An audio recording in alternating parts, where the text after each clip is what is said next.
Assalamualaikum anak-anak. Bagaimana kabarnya hari ini?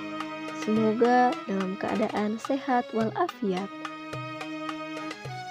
Alhamdulillah, kali ini kita akan membahas mengenai Rasul-Rasul itu kekasih Allah Subhanahu wa Ta'ala.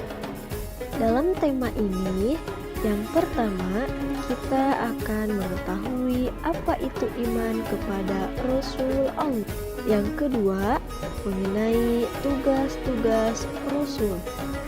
Yang ketiga, menelaah iman kepada Rasul Allah. Dan yang keempat, terbiasa meneladani sifat dan perilaku Rasul. Nah, yang pertama adalah iman kepada Rasul Allah. Apa itu iman kepada Rasul Allah? Iman kepada Rasul Allah yaitu meyakini bahwa Rasul itu benar-benar utusan Allah Subhanahu wa Ta'ala yang ditugaskan untuk membimbing umatnya ke jalan yang benar agar selamat dunia dan akhirat. Sebelumnya, saya mau bertanya, apakah kalian tahu apa perbedaan Nabi dan Rasul? Nah, yang menjadi perbedaan antara Nabi dan Rasul adalah yang pertama, bahwa Nabi tidak berkewajiban menyampaikan wahyunya kepada umatnya. Yang kedua, Nabi tidak memiliki umat. Yang ketiga, Nabi belum tentu Rasul. Sedangkan Rasul adalah yang pertama, Rasul berkewajiban menyampaikan wahyunya kepada umatnya. Yang kedua, Rasul memiliki umat. Dan yang ketiga, Rasul sudah tentu Nabi. Jadi, setiap Nabi belum tentu menjadi Rasul, tetapi setiap Rasul tentu seorang Nabi. Mengenai iman kepada Rasul Allah Subhanahu wa Ta'ala, Allah Subhanahu wa Ta'ala berfirman dalam Quran surat An-Nisa ayat 136 yang artinya, wahai orang-orang yang beriman, tetaplah beriman kepada Allah dan Rasul-Nya yaitu Muhammad, dan kepada kitab yaitu Al-Quran yang diturunkan kepada Rasul-Nya serta kitab yang diturunkan sebelumnya. Barang siapa ingkar kepada Allah, malaikat-malaikatnya, kitab-kitabnya, Rasul-Rasulnya, dan hari kemudian, maka sungguh orang itu telah tersesat sangat jauh. Quran surat An-Nisa ayat 136. Selanjutnya, yang kedua yaitu mengenai sifat Rasul-Rasul Allah Subhanahu wa Ta'ala. Rasul-Rasul Allah memiliki sifat, yaitu yang pertama sifat wajib, yang kedua sifat mustahil, dan yang ketiga sifat jaiz. Yang pertama, sifat wajib bagi Rasul. Sifat wajib bagi Rasul artinya sifat yang pasti ada pada Rasul. Tidak bisa disebut seorang Rasul jika tidak memiliki sifat-sifat ini. Yang pertama adalah as-siddiq, yang kedua amanah, yang ketiga at-tabligh, dan yang keempat al-fatonah. Yang pertama adalah as-siddiq, yang artinya selalu benar. Jadi, apa yang dikatakan oleh setiap Rasul itu pasti selalu benar. Contohnya adalah ketika yang dikatakan Nabi Ibrahim alaihissalam kepada bapaknya adalah perkataan yang benar, yaitu ketika Nabi Ibrahim berkata kepada bapaknya, ketika bapaknya menyembah sesuatu yang tidak memberi manfaat dan mudarat, sehingga Nabi Ibrahim mengatakan kepada bapaknya, yaitu jauhilah. Sehingga peristiwa ini diabadikan dalam Quran surat Maryam ayat 41, yang artinya Dan ceritakanlah Muhammad kisah Ibrahim di dalam kitab Al-Quran. Sesungguhnya dia adalah seorang yang sangat membenarkan seorang nabi. Quran Surat Maryam ayat 41. Selanjutnya yang kedua yaitu Al-Amanah. Al-Amanah yaitu selalu dapat dipercaya, bahwa setiap Rasul adalah dapat dipercaya. Contohnya adalah ketika kaum Nabi Nuh alaihissalam mendustakan apa yang dibawa oleh Nabi Nuh alaihissalam. Lalu Allah Subhanahu wa Ta'ala menegaskan bahwa Nuh alaihissalam adalah orang yang terpercaya atau amanah, sehingga peristiwa ini Allah abadikan dalam Quran Surat Asy-Syu'ara ayat 106 sampai 107. Yang artinya, ketika saudara mereka Nuh berkata kepada mereka, "Mengapa kamu tidak bertakwa?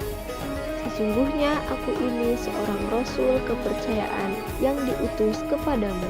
Quran Surat Asy-Syu'ara ayat 106 sampai 107. Yang ketiga adalah At-Tabligh. At-Tabligh yaitu bahwa setiap rasul selalu menyampaikan wahyu. Dan yang keempat adalah Al-Fatonah, yaitu bahwa setiap rasul memiliki kecerdasan yang sangat tinggi. Selanjutnya yaitu sifat mustahil bagi rasul. Sifat mustahil bagi rasul merupakan sifat lawan dari sifat wajib. Yang mana? Yang pertama adalah al-kizib, yang kedua adalah al-khiyanat, yang ketiga adalah al-kitman, dan yang keempat adalah al-baladah. Yang pertama adalah al-kizib.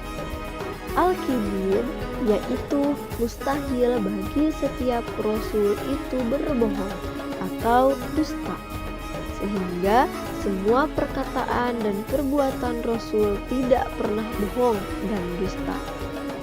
Sebagaimana Quran Surat An-Najm ayat 2-4, yang artinya, kawanmu Muhammad tidak sesat dan tidak pula keliru, dan tidaklah yang diucapkan itu Al-Quran menurut keinginannya, tidak lain Al-Quran adalah wahyu yang diwahyukan kepadanya.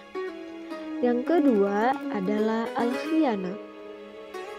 Al-khiyanat yaitu mustahil bagi setiap rasul itu khianat.